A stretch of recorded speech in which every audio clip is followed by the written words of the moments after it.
Welcome back दोस्तों आज हम बात करेंगे सीएससी से फार्मर रजिस्ट्री की। और फार्मर रजिस्ट्री सीएससी से कर लो या किसी भी मतलब सेल्फ से जाकर के खुद से भी कर सकते हैं। उसकी वीडियो भी मैंने पहले से ही बना करके अपलोड की है।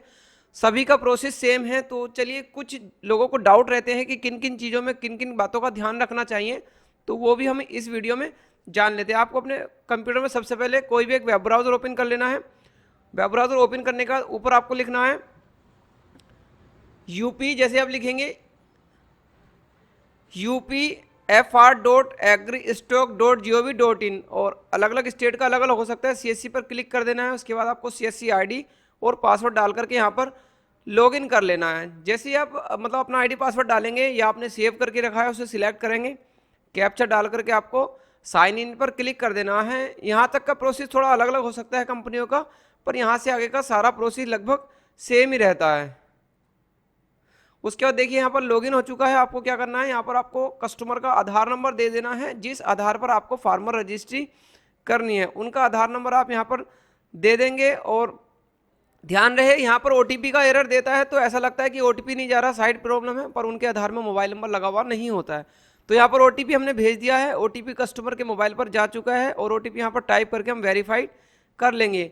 ओटीपी वेरीफाइड करने के बाद आपको एक मोबाइल नंबर वेरीफाई करना होता है, जो कि आप देख सकते हैं यहाँ पर मोबाइल नंबर मैंने डाल दिया। और कहीं पर भी क्लिक करेंगे तो कस्टमर के मोबाइल नंबर पर ओटीपी चला जाएगा। ओटीपी जाने के बाद इसे पहले की तरह फिर से वेरीफाई करेंगे और कस्टमर की सारी डिटेल आपके सामने खुल करके आ जाएगी। यहाँ पर आपको कास्ट कैटेगरी को सिलेक्ट कर लेना है। उसके बाद कुछ नहीं करना है, इसे स्क्रॉल करना है। स्क्रॉल करने के बाद यहाँ पर मतलब अगर गाँव नहीं आ रहा है तो गाँव की डिटेल डाल सकते हैं। यहाँ पर आपको लैंड ओनरशिप में आकर ओनरशिप सिलेक्ट कर लेनी है। उसके बाद एग्रीकल्चर और लैंड ओनरशिप फार्मर, उसके बाद फैच डिटेल में आपको चले जाना है। कुछ लोगों को यहाँ दिक्कत रहती है, यहाँ कन्फ्यूजन रहती है, वो कन्फ्यूजन भी यहाँ पर मैं दूर कर देता हूँ। डिस्ट्रिक्ट और तहसील सिलेक्ट करने के बाद आपको अपना यहाँ पर गांव सिलेक्ट कर लेना है। वह गांव जिसमें किसान की भूमि है और निवासी किसी और जगह का हो सकता है और किसान की भूमि अलग हो सकती है। अब यहाँ पर समझते हैं, देखिए इनका सर्वे नंबर या खसरा नंबर 39 है।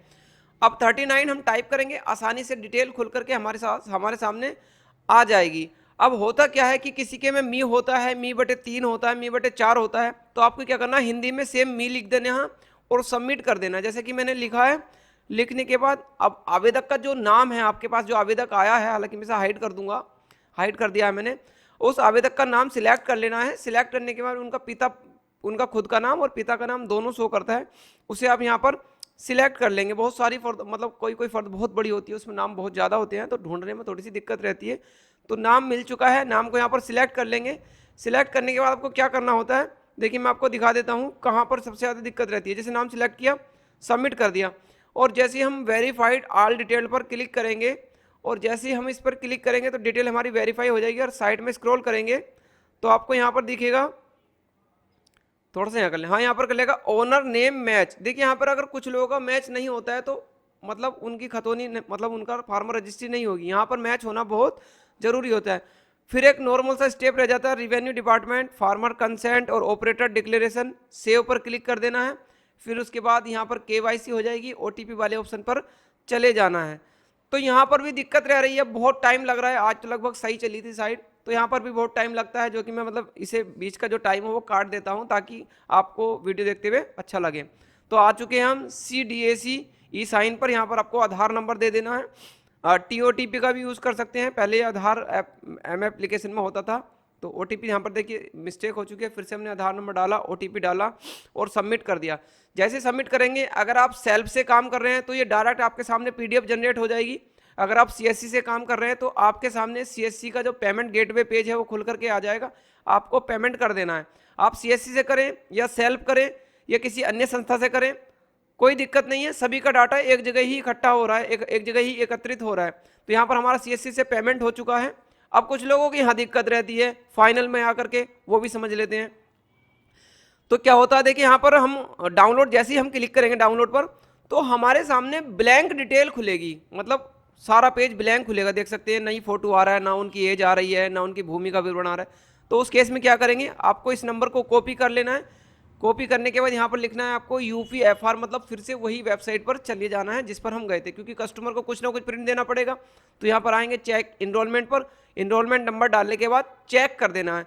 जैसे ही चेक करेंगे तो डिटेल खुल करके आ जाएगी और इसी डिटेल को प्रिंट करके कस्टमर को दे देना है। यह डाटा आपके जो ऑपरेटर आईडी है उसमें भी सेव हो गया है। तो इस तरीके से अपने कस्टमर का डाटा मतलब बना करके दे देना है। पीडीएफ जिनकी नहीं निकल रही है वो स्टेटस से चेक करके जो भी डिटेल बनती है उस डिटेल को अपने कस्टमर को दे सकते हैं, क्योंकि पीडीएफ ब्लैंक आ रही है। ब्लैंक आने का कारण है कि सर्वर में लोड होने के कारण, ट्रैफिक होने के कारण ऐसा हो जाता है। तो मैं आपके सामने फिर से कुछ क्वेरी को सोल्व करके लाया था। वीडियो अच्छा लगा तो वीडियो को लाइक करें, चैनल पर नए तो चैनल को सब्सक्राइब करें। ऐसे ही मिलते हैं किसी नेक्स्ट वीडियो में किसी नई जानकारी के साथ। तब तक के लिए जय हिंद।